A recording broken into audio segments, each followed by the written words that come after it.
Well, hello everyone. Welcome back to yet another edition of the Raise Your Bars podcast. It's Al Ruttan here with my good friend Chris Baker.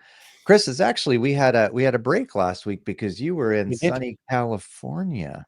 It was sunny actually. Yeah, a Yeah, little bit well, cooler than Florida, but not too bad. It was a sunny trip. So yeah, I was doing some training over there and teaching new leaders, which it's always fun and exciting to do that. See their awareness and recognition and just growth even in 2 days of training. So yeah, it was good. yeah, that's amazing. It's great. And you know what? It's so cool to hear from some of the feedback you were sharing from with me about what the people are saying about the programs that you're doing there at Yeah, Disney, and even for myself today, I got an email from a past client saying, "Hey, we want to put another 20 people through the DISC model of human behavior workshop that you've done with us in the past with different groups in their yeah, organization." And they got about 20 people on the sales side of the business that they want to put through that in February. So I'm like, oh, perfect. I love that, you know. yeah, So it's yeah. It's good. always great to get those calls from past clients and saying, "Hey, we want to hire you again." It makes me feel like maybe I did something right. Sure, you did. So, hey, Chris, something interesting happened in the US last week. I certainly did. Yes. Yeah, And we aren't gonna talk necessarily politics here tonight.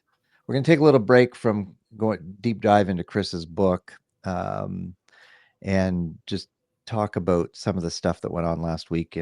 And we're not going to talk politics specifically. We're not going to talk one political party versus another political party no, specifically. We're going to talk in broader terms. And I was just thinking today, as we were, because if you've listened to our podcast for any length of time, you know that we sort of just pick a topic out of the air or and discuss it, or in this case, the last few weeks going through Chris's book and deep yeah, diving into it. But the word unity came to mind, yeah, and I have to say, uh, watching the video of the incoming leader and the outgoing leader at the Oval Office, there was unity there. I was actually very impressed at the level of respect and the conversation that they have, parts I've seen. mm, However, leading up to today, the last 4 months, last year actually in the US, and then even here in Canada, we have an election next year. Actually, could be called at any time, depending on what they call a non-confidence motion of the government, which is possible because we have a minority government in place right now. So it could be called earlier than that. But the unity seems to be non-existent these days, especially in the world of politics, and then it right. pours over into our personal and business lives because it is a Yeah, polarizing topic. it is. Back in the day, they said never talk about politics and religion at work or with family, and Yeah, now that seems to be all we can focus on because it's so center of attention. yeah. And so when I say, unity, Chris, what's the first thing that comes to your mind as it relates to the events that have unfolded in the US over the last year leading up to this November 5th, and also, the stuff that's going on in Canada right now? What's your thoughts on that? Well, I think unity to me is just all like coming together, right? I mean, at the end of the day, I live in the United States of America, and it is anything but united. And Yeah, and it's true. unity doesn't mean that we all have to agree on everything. At the end of the day, we live in a country with free speech. We live in a democracy where we are allowed and expected to vote for what we believe is right and wrong. But unity should be then the acceptance of the majority decision and pulling together for the good of mankind to Right. make life better. Hmm. And I don't know if I'm just like naive or simplistic or whatever, but that's what it means to me, right? We're one. Yeah, I agree with you wholeheartedly. It used to be, and I mean, honestly, I still have a few friends like this where you could disagree on a political viewpoint and still get along, and we just Mhm. choose not to talk about that. Or if we do talk about that, we share our opinions and go, "Okay, great, thank you for Right. sharing that with me," and then we move on. Yeah. However, now it's become such a polarizing aspect or part of our culture, Hmm. um, that it is really dividing nations and dividing families. Some of the things I've seen, and whether you're Democrat or Republican or Canada here, conservative or liberal, I mean, if the opposite party wins, okay, let's move on, right? Right. But to hear Yeah. people like breaking up with partners because they Yeah. voted for the other guy, or shaving their head because somebody got in versus Yeah. somebody else that didn't get in. Yeah. Really, at the end of the day, what purpose is that doing? And also from the opposite side in this case, saying we will fight, we will do everything we can to make sure that policies don't get. And at the end of the day, well, 4 years ago, the other side lost, and Right. they had to put up with the policies and everything that came in, and then the Hmm. people decide, Hmm. right? And the people spoke, Yeah. and that's the way the elections work, and Right. now they have to live with it. In 2 years in your country, at least in 2 years, they get an opportunity to change some stuff with the Hmm. midterm elections. In Canada, that doesn't happen. It's for every 4 years. We have the Yeah. government we have every 4 years.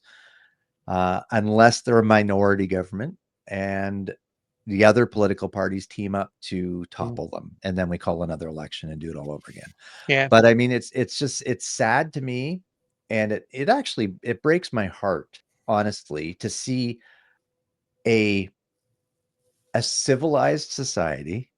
We'll use that term Yeah. civilized Yeah. loosely in this case, a civilized society choosing the side so Hmm. strongly that if you're on the other side, you're evil, you are, retarded, you Yeah. are, you know, deficient in some way because you believe those other values.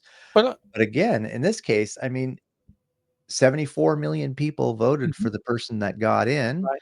and the other person got 69 million votes. Yeah. What are you going to do? I know. And 74 million people wanted it. well, and here's the thing, and this is not an American, a Canadian. No. I saw this in England, right? It's been the same since as long as I can remember. Yeah. And there's two things that fuel it, right? One, the politicians, instead of standing up and saying, "This is what I believe in. This is what I'm going to do. Vote for me because I'm going to make this." What they tend to do is to say, "Don't vote for Al because he's like terrible. He's a liar. He doesn't know what he's talking about. He's doing Yeah. this." So they're always like Yeah. propaganda against the other side, Yeah. and both sides are the same, right? I'm not coming down on one side or the other with it. Both are the same. And then the other thing that you've got that really fuels it is the media. And the media is disgusting, right? And I know we're, we're maybe being a bit On more both sides. controversial. Yeah, On absolutely, both both sides.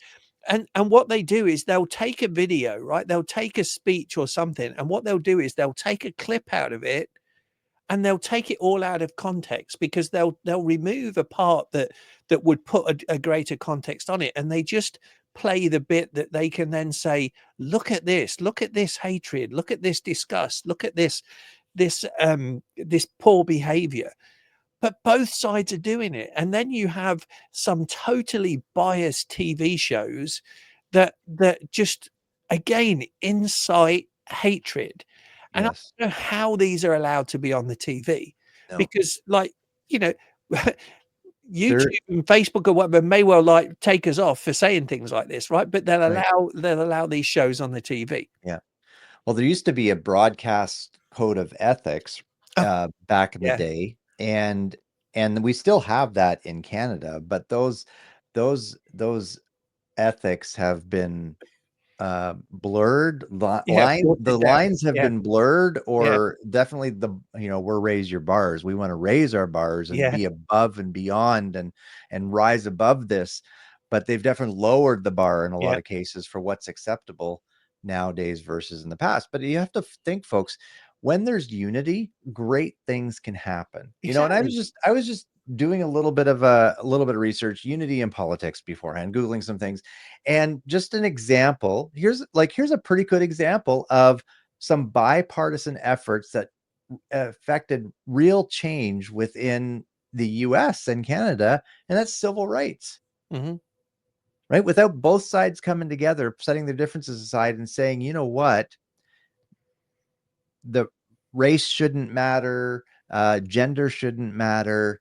Some great things have happened because of that. But when there's this disunity and there's this constant fighting, I'm surprised we get anything done in government, Yeah. honestly. Like, Me too. really, in all of North America, I'm sorry. There's so Yeah. much infighting and arguing, and they act like children. And quite frankly, Chris, and we talked about this before I came on, most government officials, if they worked for me, they would be fired for behavioral performance Yep. issues because there's no way I would allow my employees to Hmm. talk to each other No. the way that government officials talk to each other. Exactly, and under, you know, in my company, they would be in front of the employee relations and human resources for harassment, right? Yeah, Harassment and bullying. exactly. Yeah, And so why is it allowed in politics, and why do the media fuel and basically incite that hatred in the public, right? And I know I shared with you last week that I responded to is actually a Facebook post from the president of Pac Council, where it was a positive post, right? And right. again, it was talking about unity, and I was basically saying, yes, I agree with it, right? Whatever happens, whoever you voted for, we've got what we've got. Yeah. Let's pull together and get on. And I got Mhm. two people, particularly from our Maxwell community, being really hatred with their responses to me. And one of them calling me a traitor and accusing me of treason because I was talking about unity. How on earth is that right? And this is the way that people are living. I heard again a story the other day. You talked about families, but I heard a story where, an elderly lady, her son has said, "You can't come and see me anymore because of the way you voted. I can't even talk to you." Yeah, And that lady was with her son a few weeks before the election, looking after the baby, the grandbaby. yeah, Right? yeah, How yeah. can that be? How can people do that and cut people off, Al? That's, it's not humane. It's No, ridiculous. it's not. And I think that's the part of the problem is we've stopped looking at human beings. And you know what? One of the, what's the golden rule and the platinum rule, right? Yeah. And I don't think we are doing unto others how we'd want No. us ourselves to be treated very well these days. And Right. and and you're right, it is sad and it is heartbreaking. But I mean, It so is. what are some of the things that we can do? And so I got a few things here, a list, Chris, if I Okay. may, Yeah, of go some for it. things that we can do to foster unity. Mhm. And I think the first thing before even I get to my list is, well, actually, it's on my list. Be open-minded. Yeah. Be open-minded. Yeah. And if we saying, hey, okay, I can respect your viewpoint, I don't necessarily need to agree with it or even celebrate it, Mhm. but I can respect you as a fellow human being who bleeds the same color as I bleed, who has a heart pumping in their chest, who Mhm. has a family or a spouse or children and Yeah. parents and a puppy and everybody else, who owns the house, who goes to work every day to work hard and earn a living and support their family. I can respect you as a fellow human being to say, I appreciate and I value your opinion. I may not agree, I don't may not celebrate, but I appreciate you as a fellow human being. And Yeah. we've lost that as society. If you don't agree with me, you're against me and you're evil. And that's basically what we've been told to think. And that's how people are now reacting to others. And it's Correct. sad and it's tragic. Yeah. John wrote the book High Road Leadership. Now, here's a true story, folks. So, John Maxwell, Kristen, my mentor, he wrote a book called High Road Leadership. And he actually put another book he was writing on pause to write this book to try to get it out in front of the US election because he knew that it was going to be divisive. Mhm.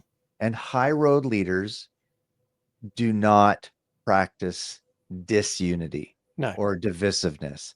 They practice unity. And Yeah. I think it's really sad. I really wish all of our political leaders would read this book and start Mhm. operating as a high road leader. Wouldn't it be Agree. something to see a debate where they're complimenting and congratulating each other on the accomplishments they have, but like you said, sharing their differing visions for the country and where it could go and how Mhm. they believe they can make life better for the citizens, versus name calling and abusive comments, Yeah. quite frankly. There's a saying, united we stand, divided we fall. Absolutely, it's Right. true. And Yeah, that's where I think that the unity should come in, and together we are stronger. And we are stronger absolutely. because we've got those differing opinions, right? And we Exactly. can look at that, and we can be objective with that and discussing it and be open-minded, as you said, and said, okay, well, maybe I think this is the way, and then maybe I think this is the way. And we do an activity in our leadership classes that I wrote at Disney called Yes and. All right, and so what we do is we've got a circle, and we'll put a suggestion into the middle, and somebody has got to basically take that suggestion and build on it by saying yes and then it goes round to the next person and they say yes and so you're building on it. And what you're not allowed to say is but, right? So we take the buts out of it. You can't say yeah, but that will never work because, or but we've tried that before and it didn't work. So we have to be and so what happens as you go round that, everyone builds on it. And it's like the mastermind theory, right? From Think and Grow Rich, where you Right. do that and you build on it. And together you come up with this spectacular idea that may be nothing like the original idea, but everybody's bought into it and built on it, and you come out with a much better solution. Wouldn't it be amazing if politicians did that? Yeah, that would be amazing. Absolutely, that'd be great. So, uh, yeah, I don't know what else to say to that because it's a great concept, and I know we've used it and we've talked about it before, Mhm. about using it in different scenarios and situations, and I think it's a great way to do it. I have a local company here that does sort of the same type of thing that I've worked with in the past. And if there's an issue or a problem, instead of everybody standing around trying to solve it, they get together in a group. If they can't solve it within the first 5 or 10 minutes, then one person is assigned to go out and find a solution to that problem and enlist whatever resources they need to Mhm. find the solution to that problem, so everybody else can get back to work. And then when they find the solution to the problem, they come and they report and they implement. And Yeah. I think that's a great way of doing things Yeah. too, right? Instead of having everybody standing around or arguing over what's the best way to do it. Okay, Mhm. we haven't reached this. Let's go out here. You're now in charge. You go find the solution, report back to us, and that's how we'll move forward. Yeah. So, anyways, one of the other things that I'm going to say on my list, and I have two more things. One is stay informed. Okay. Now, again, stay the important we need to have that understand the importance of a balanced Mm. consumption of news, quotation marks, and really avoid misinformation. And that means that we're going to have to do more than just take what somebody says on TV or on X or on something else at face value. And we Right. should really deep dive into it and do our own research and make sure we're also reading the opinions of differing views so we get a balanced approach to that. So Yeah. I think staying informed is so important, and people just they hear one thing and then they run with it. Right. And that that's where a lot of problems come from, Yeah. actually. For sure. Yeah. Yeah, for sure. Yeah. It's and here's the thing. And I use this this in a conversation with somebody today. Right. In any conflict, there's three sides. There's your side, there's my side, and then there's the truth somewhere in the middle. Right. And that's what we've got to get to. We've got to cut out the noise and let's find the truth, and let's all work together in unity to make things better.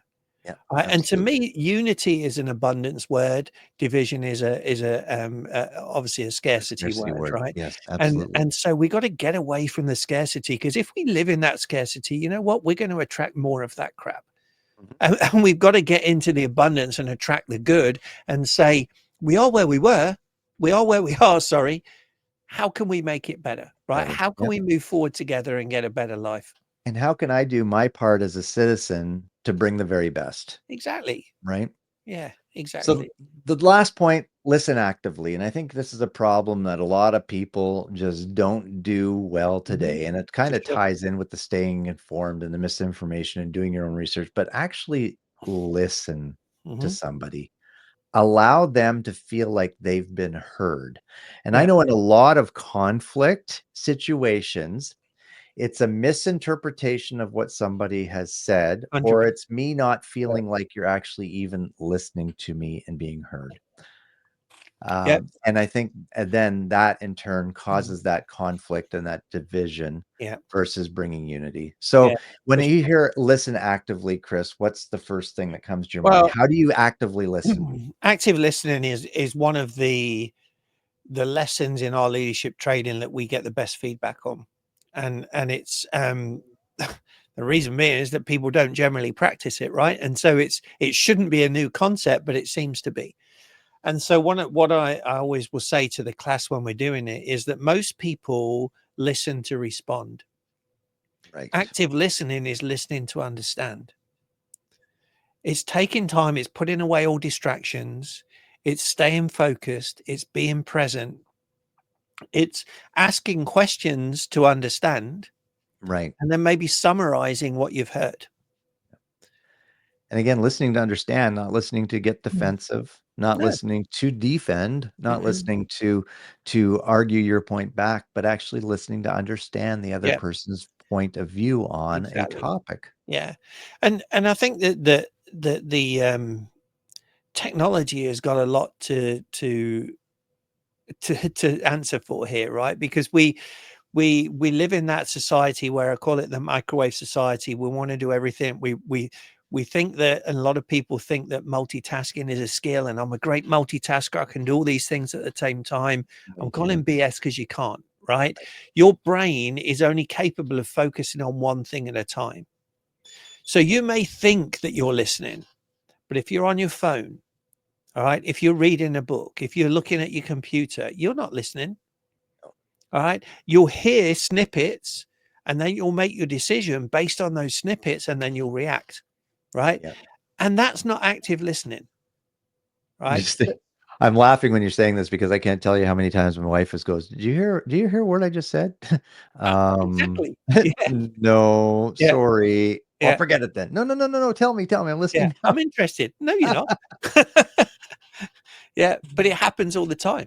It Yeah, happens at work. It happens in families. You know, it's and I've not always been a good active listener, and sometimes now I catch myself where I'm in the middle of something, and someone's talking, and I don't quite get it, and I have to go, okay, stop.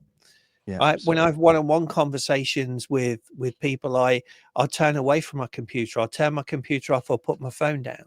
In fact, my one-on-one conversations now with members on my team, we go outside in the car park, or we walk around the car park. We haven't got Nice. our phone, we haven't got our computers, there's nothing around, we can just Right. talk and we can listen, and in 30 minutes, we get so much more of an understanding of each other than sitting at the desk, Yeah, for sure. Because getting when you're if in distracted, the so office, there I think too, when you're out of the office environment, the guards come down a little bit more yeah, too, right? for It's not sure, quite as for formal. sure. Anyways, we're at 23 minutes, so I wanna wrap this up, and I wanna just I guess what I'd like to say in my closing remarks here, is what can you I want if again, we're not taking political sides in this conversation. We're talking about the events that have transpired recently and are transpiring in Canada. But um, how can you, as an individual, rise above the noise, Mhm, right? How can you, as an individual, do your part to bring unity, whether or not it's your party that's in power or not, yeah, whether or not your guy or gal got in or not? How can you, as an individual, rise above that? Accept the fact that, hey, this is the person that's in charge for the next 4 years.